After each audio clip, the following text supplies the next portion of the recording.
All right. So, guys, this is part two. I'm sorry. It's gonna have to be split. I would not be paying for this Zoom.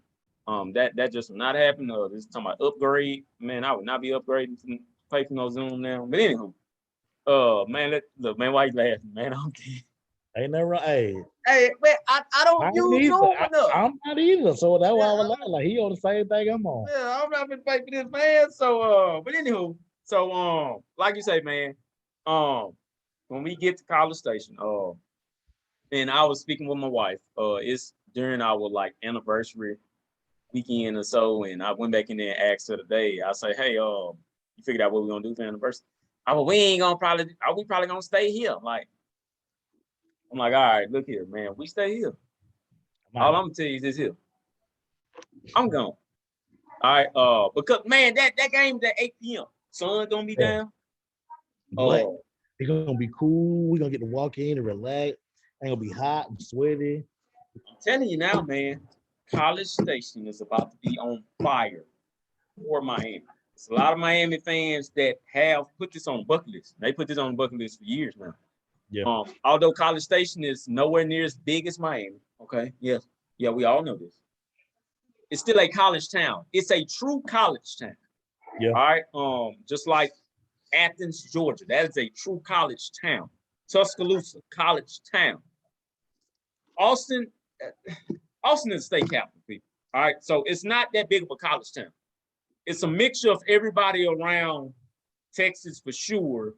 And then a mixture from people that's all above Texas, Oklahoma, Arkansas, things like that, man. They from all over. But you're talking about a true college town that's like right here. Baylor one of as well, college town, you know what I'm talking about.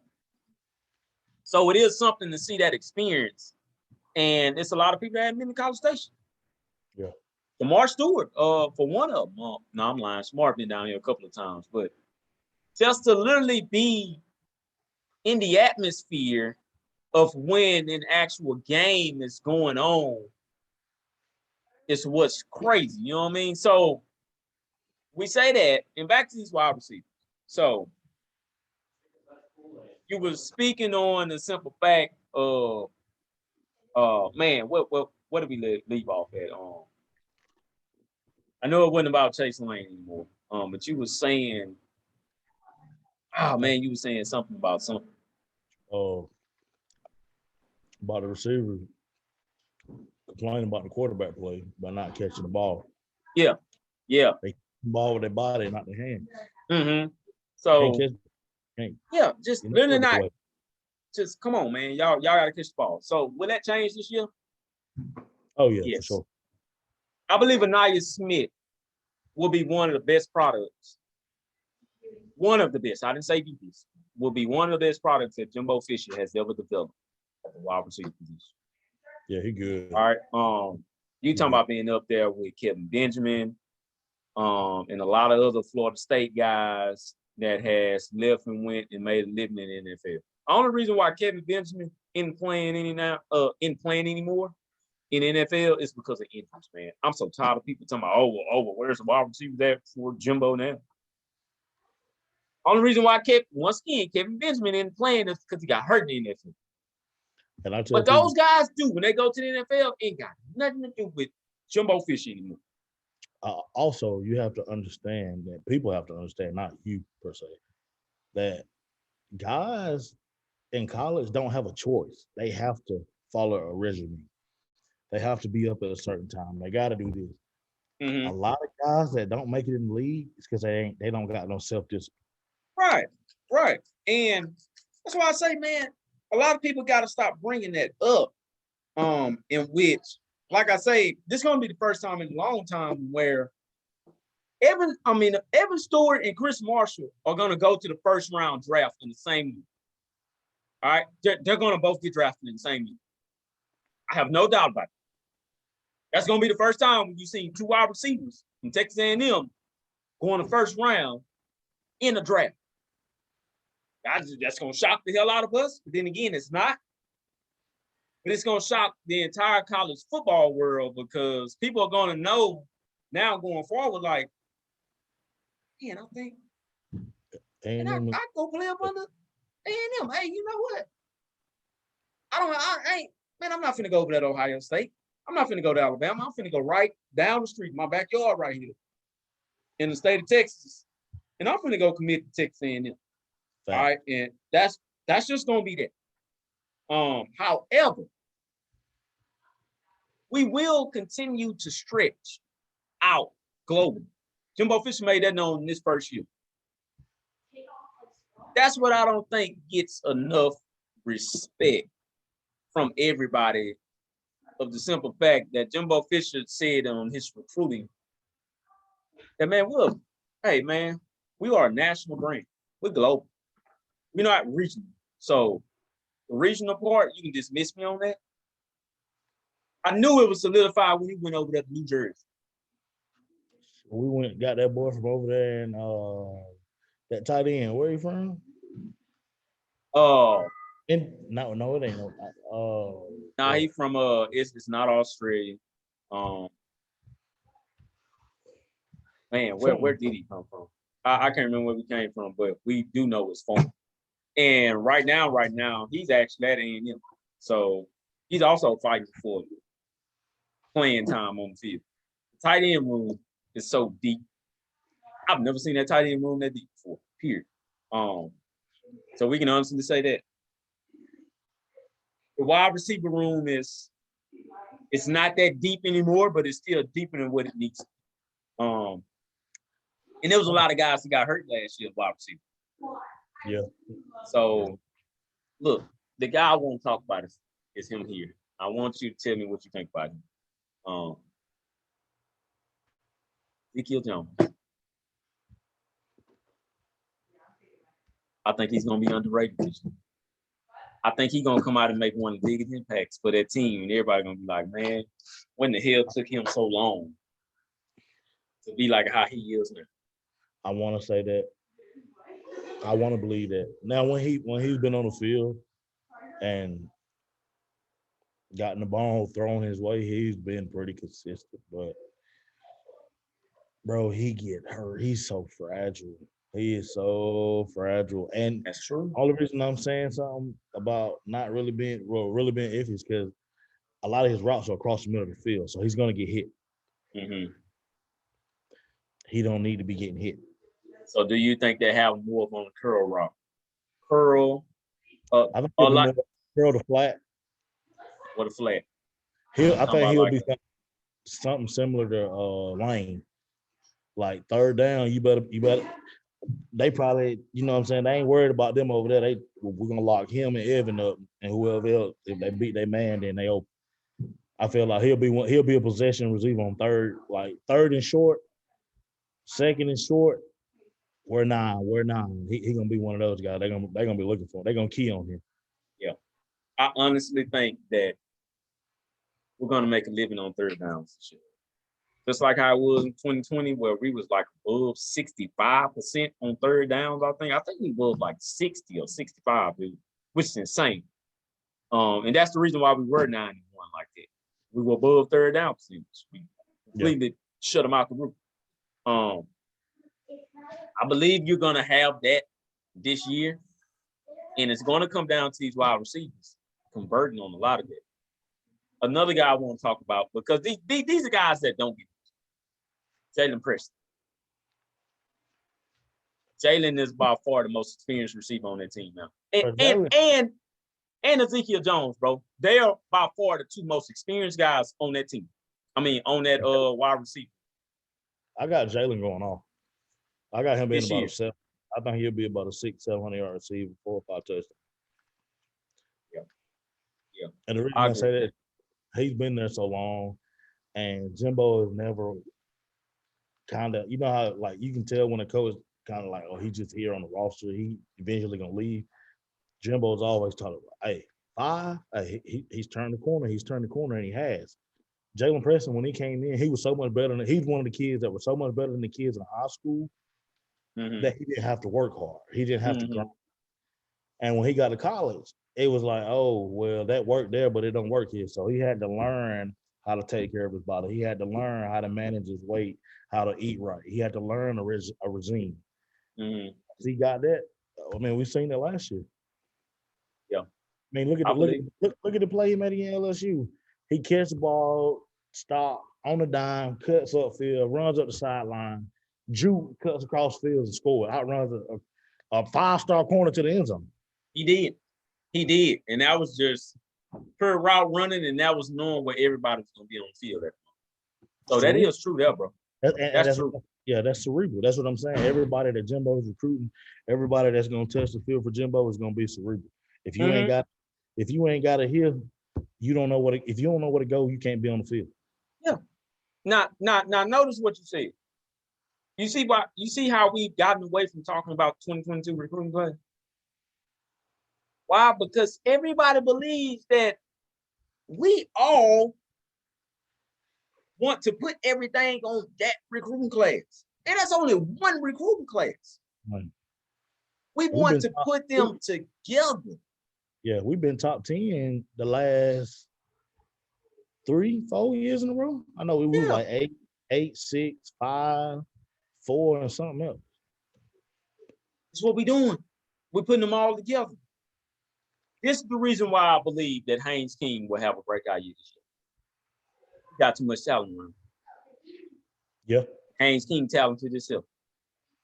That's very dangerous when you have that much talent linking up all around each other, knowing that it's Haynes King in his mind, knowing that if he takes off running, ain't that many people on this field that's gonna catch him. No. If my running back takes off running, ain't that many people on the field is gonna catch him. Yeah. If I throw it to my wide receiver, bro, and he's wide open, Evan Stewart being one of Chris Marshall, it's nobody that's going to catch them. I believe that the offense will be the key to success this entire year. Last year, bro, we leaned on our defense way too much. Way too much of what we should have. But we ain't this year. We that's the step we took. Yeah. We've never been able to do that. Yeah, and that's true. That's true. This year, the offense is coming back with way more experience than the defense. That's why I say, bro, a lot of people trying to sleep on this wide receiver room, bro. That wide receiver room got so much experience in there right now. Yeah. Probably the most experience we've ever seen in the Jimbo Fisher era, bro. Yeah. Because there was a lot of boys who I did think was going to leave after spring game. Yeah. And Ezekiel Jones being one of them. I completely thought he was going to transfer. I'm like, all right, well, Ezekiel he going to leave. Jalen Preston may be on that thin line. He going to leave. They didn't go anywhere. The one that left was the one where we all kind of scratched our head like, bro, why he leaving? Caleb Chapman. Bro, these kids know they in the program. People, that's something that we have to understand as commentators, fans. We not in the locker room. Mm-hmm. We don't know what these coaches tell it. The coach, if you transfer, you done had a conversation with your coach, and the coach done pretty much told you, hey, might be your best shot to get out. Go ahead and get out of here while you can, if you plan on playing. That's true. Did your coach come to you and say that to you? No matter what you did last year, you're gonna pack your bag and you're gonna make that call and you're gonna hit the border. That's true. Unless, because sometimes that's a test that the coach runs on the kid himself. Be like, hey man, might not start. I mean, what you gonna do? When you stay, compete, this the coach mind. They ain't telling them that, just coach mind. If I tell him this, I wonder what he gonna react. Gonna stay or what? Because I'm pretty sure Jalen Preston got told many times, Jalen, maybe a little bit best if you're gonna leave. There's some boys that's gonna come in, and they finna push a lot of y'all either out of here or they're about to push y'all hard. Yeah. Like you said, bro, that defensive line is about to be the most work unit at A&M period. That's about to be the most work unit. There's some studs coming in and looking at the studs that was already there. Like, I mean, that's it. You tired? Man, watch out. Watch out. Nah, I got it, coach. Watch out. Rotate. Bro, they finna push him out the way. Bro, Somebody gonna be on a rotation of that defensive line. And when they finish rotating, the coach gonna be like, no, not you. You stay out there. Yeah. It's gonna be, bro. I mean, we got bodies on bodies on bodies. I don't even want to think about the D line, bro. I don't want to talk about it. I want to see it. I'm tired of talking about it. And that's true. I'm tired of talking about it, bro. I want to That see is it, true. man. I mean, cause you just look, bro. You just look at Shamar. Bro, the D lineman that we brought in this year could go anywhere in the country and start day one. And that's what I'm saying. We're talking about Tennessee. Walter Nolan can go to Tennessee right now, walk on the campus, no practice required. It's just me being sarcastic about it. Walk on campus right now, look at everybody in the locker room, look at the defensive coach and say, Coach, I won't take his spot. But man, you ain't much got, so what? You got me here, I committed. Yeah. Let me start. That's it. All right, That's cool. it. Come on out here. Shamar Stewart. Miami. They don't like us right now. That's fine. Did you watch? You watch Stack? The series we got where they interview the players? Oh, I gotta put you on. So Bobby Taylor and Ish was on the recent episode. They all on Shamar Stewart train. They asked him a question. And they said, not Shamar Stewart, the Shamar Turner. They asked him who was going to be who was the guy that turned the corner and took the next step. Both of them eyes got big. It was like Shamar Turner. Man, I'm telling you, bro. Look, that's something that I know. Shamar Turner was hurt most of the year last year. Yeah, he played. I think he played hurt. Yeah, and I believe Jimbo Fisher, because he's the head coach. That's what we're going to keep on saying here. Jimbo Fisher. But also Ted Price and what's the older one? Elijah Robinson. I think all three of them looked at each other and was like, you know what? We ain't gonna do it this year. Turner. We're gonna let you play a couple of more times. We're gonna pull you out. However, that recruiting visit with man, the boy that committed Barry Alexander. Yeah. Bro, we supposed to get Barry. You know this, right? Bro, we supposed to get that Barry Alexander. That's fine. He went to Georgia. He's gonna excel over there. He's gonna be a dog. I know he is. On that visit, it was Walter Nolan. And that's when Walter committed against Auburn. That's when Walter Nolan was like, you know what? F this, man. I'm gonna have to go ahead and commit. I think you done lost track over there a little bit. Lost connection. I'm gonna keep on going here, guys. But hold on. Man, you talk about this train. And look, we ain't gonna be on here for that much longer. Because it is getting pretty late. But you talk about this train. And like you say, they kept on talking about us, Shamar Turner. The freshman, really the freshman who to watch out for. This year, that's going to make an impact on the defensive line because he ain't redshirt. Yeah. You better hope he don't get hurt. Yeah. Anthony Lucas. That's a machine coming. Bro, he's the best tight end on the team right now. Well, I say Anthony Lucas. That's what I'm talking about. I'm talking about defensive lineman Anthony Lucas. That's what I'm talking about. Have you seen his highlight? Oh, yeah. Yeah. Yeah. Fool. He's a fool. Yeah. Man, I watched him in that spring game, and I was like, good God almighty, man, this dude just ripped our whole offensive line like they wouldn't even understand. Bro, they could not block him. They couldn't. They couldn't, man. And I'm going to tell you right now, if Anthony Lucas was able to get through an offensive line, in which I believe our offensive line will be good. Yeah. You can imagine what the linebackers are going to be able to do. There's going to be a lot of linebackers on this team this year that's going to make their living on the next step. It's going to decide where they're going to go to. It's going to decide what round they're going to go in the NFL. If your defensive lineman can get there and you can be a step behind them, in like what 0.2 or 3 seconds. That's gonna solidify what we gonna draft you at, man. Because you're doing what you're supposed to do. Like you said, they're very smart. You're doing what you're supposed to. You follow that defensive line. Yeah. If he's open the gap, you best believe you need to run through that gap with him. Yeah. Soon as he opened it, you know, I was looking at the Colorado game, and I looked at our boy, number 27.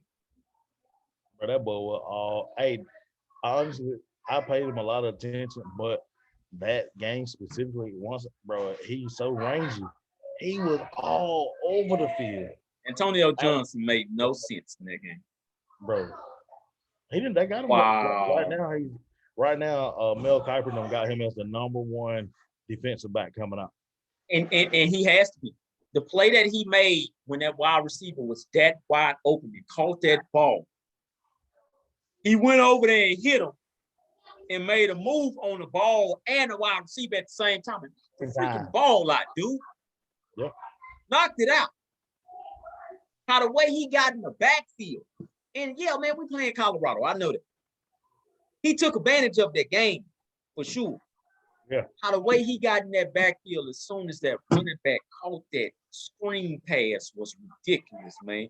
Bro, he knew the whole play before it even started. He's a leader of the defense, hands down. But see, the reason why he is so good and the reason why his teammates love him so much, with all the accolades and all that, he's still humble. Mm-hmm. Mm-hmm. Humble. He's a quiet leader. Quiet leaders are the ones that you want in your locker room. Yep. And I think this year in that backfield for Texas A&M in general on defense, this going to be a no-fly zone. Big city. I don't think that they're going to give up passing yards over. Now I'm gonna go out on a limb. I don't think they give up over 250 this year. I was about to say 250. 250 to be max. Yeah. And I think Bryce Young will get that.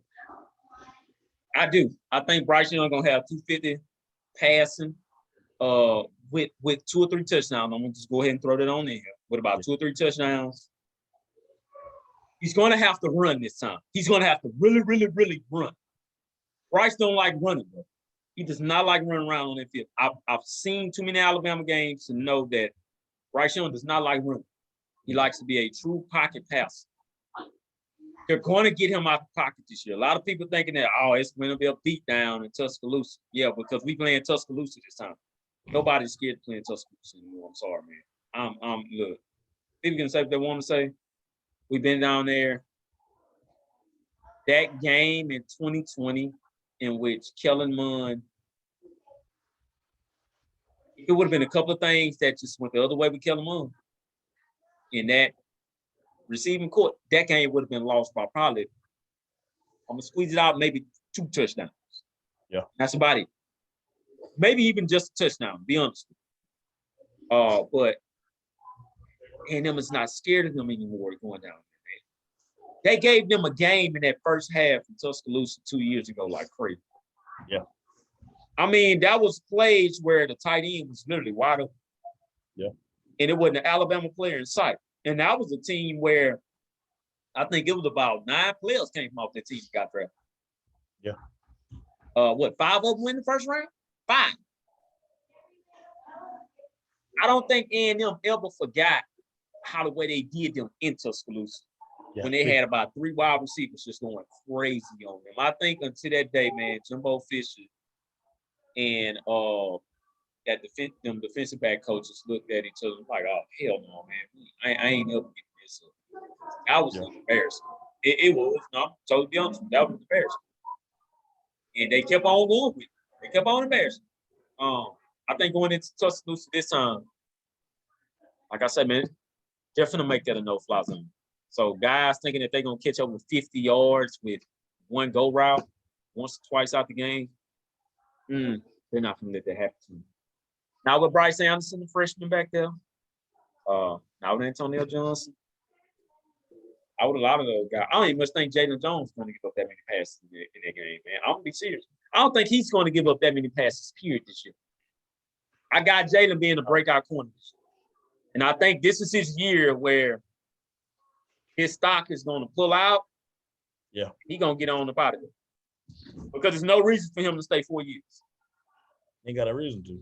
None. I think this is the year where Jalen Jones' stock rises to the first and second round, and he's going. I'm out, man. Yeah. It'll be in his best interest to leave. Yeah. And I'm going to be totally real with you, man. And like I say, I believe he's going to be, man, I think he's going to be one of the more dominant cornerbacks in all of college football. Yeah, I agree because I mean a lot of people don't know like last year he played hurt too a lot. Yeah. And he These did. guys are dogs, bro. They don't want to come on the field. And I think he thinks about that LSU game too, because I talked to his dad before. And he said that whenever he has a bad game like that, it puts energy in him, man, to where, man, I think that first game of the season, man, look out for Jalen Jones and have about wins. Facts. First game, bro, Appalachian State. So, like I said, man, look, we ain't gonna stay on this for long. Anything else you want to get out there? Hey, Aggies on top. We had the #1 class in the nation. We don't care what nobody say, including Nick Saban. We on the Jimbo train, one track, natty or bust. #GigaMags. Hey, it's coming, baby. I've already let everybody know. 10-2 is the floor for me. 10-2, 9-3. Nah. A lot of people love to say this. You gotta get double digits. And I think 9-3 is a good year for them. No, it's not. No, it's not. No, sir. So when I say 9-3 in a good year, a lot of people been telling me this. Oh man, you must not know the history of that program. What does the history have to do with the coaching that's going on right now? Let them think what they want to think. It has nothing to do with it. No. So 9-3, I don't think that's acceptable for Jimbo Fisher going forward. He's had too many 8-4 seasons. We've seen it too many times. He's had a 9-1 season that he knows he should have been in the playoffs. Yeah. But it is what it is. And I think they regained their confidence this time, man. I believe they solely regained it. So I'm gonna say this here: it's either New Year's 6 or bust. I can roll with that. And if we do go 9-3 and we still don't get a New Year's 6 bowl bid, that's a bust for me. We ain't going 9-3 no way. I ain't ready. Nope. I don't think so neither. Way too much. But all right, man. Let's go ahead and get up out of here. Yes, sir. I'll probably get with you either tomorrow or Saturday. I don't have anything to do on tomorrow that I know of. I'm on vacation until next Tuesday. Next Tuesday?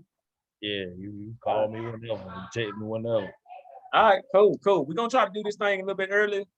Next time, I always try to push it for an earlier time so we can do what we got to do and get on up out of here and go to the rest of it. Yes, sir. All right, man. Hey, #GigaMags. E. Crenshaw in the building. Yes, J sir. Pops the host. GigaMags.